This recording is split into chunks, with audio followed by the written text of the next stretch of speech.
Alors bonjour pour cette nouvelle vidéo. On met en place cette fois-ci une nouvelle interface qui s'appelle Faraday. Faraday en fait permet en fait d'installer un certain nombre de modèles que l'on peut utiliser dans une même interface. Et l'avantage c'est d'avoir tout en local sans passer par le réseau. Et ça c'est quelque chose de très important. Il y a juste à aller sur le site faraday.dev, je mettrai ça en fait dans la description. Vous téléchargez en fait l'exécutable que vous voulez voir installé, comme la partie Mac, Linux ou Windows. Ici c'est Windows. Et vous voyez en fait que je clique sur les différents modèles. J'ai téléchargé tous les modèles pour avoir en fait en local le maximum de modèles avec lesquels je peux interagir et de façon très confidentielle et anonyme. Donc ça c'est très intéressant pour pouvoir faire du travail de recherche. Alors maintenant qu'on a installé Faraday, on a la possibilité de pouvoir télécharger en fait des modèles. Et pas mal de modèles en fait très connus comme Mistral, hein. Donc on va télécharger des modèles que je ne connais pas forcément. Donc n'hésitez pas, surtout faites très attention, il vous faut absolument de l'espace disque, hein, sinon vous allez avoir beaucoup de mal. Donc voilà, on va attendre en fait la fin de ces téléchargements pour avoir le maximum de modèles. À partir de là, on voit en fait comment ça fonctionne. En tout cas, la particularité de cet outil Faraday, c'est d'avoir des modèles en local et de pouvoir en fait travailler directement en fait en privé sans passer par le web. Alors maintenant que tout a été installé,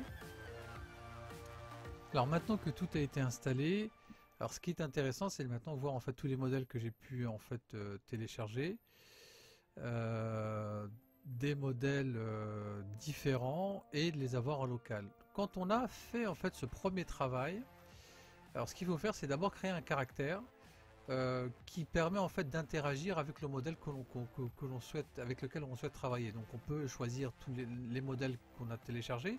Donc on va en fait dans le modèle, on choisit celui avec lequel on souhaite travailler, et à partir de là, ça nous permet en fait d'interagir avec lui. Alors on peut prendre le Mistral, on va prendre celui-ci, le Mistral 7B, on va voir ce que ça donne. Bon, on peut mettre un nom ici, on peut travailler sur des approches plus détaillées sur la façon dont on veut voir comment on veut interagir avec le modèle. Ici on a la configuration du modèle, la façon dont on veut qu'il interagisse rapidement ou pas, et à partir de là on start le modèle, setting, ready exit, yes, voilà, pas de souci, on continue. Donc on voit en fait à gauche, à droite en fait le modèle qu'on a choisi. On peut choisir en fait la photo et faire en sorte en fait que cette photo soit différente. On peut poster directement ça sur internet, ce qui fait que quand on va choisir un modèle, on peut prendre un modèle déjà existant et à partir de là on interagit avec lui. Donc hello, et donc on attend. Alors je ne vous cache pas qu'en fonction du type de modèle, parfois c'est un peu plus long, et donc ça nous permet en fait de choisir le modèle avec lequel on va pouvoir travailler, et de façon très interactive, et surtout travailler sur sa rapidité. Alors comme vous le voyez, à force de discuter avec lui, il interagit de façon plus rapide. Et moi je lui parle en français, il me répond en anglais, hein, mais on peut choisir au niveau de la configuration une réponse en français. Donc je peux lui demander en fait qu'est-ce que le Doliprane par exemple, ou je ne sais pas moi, comment interagir avec une IA par exemple.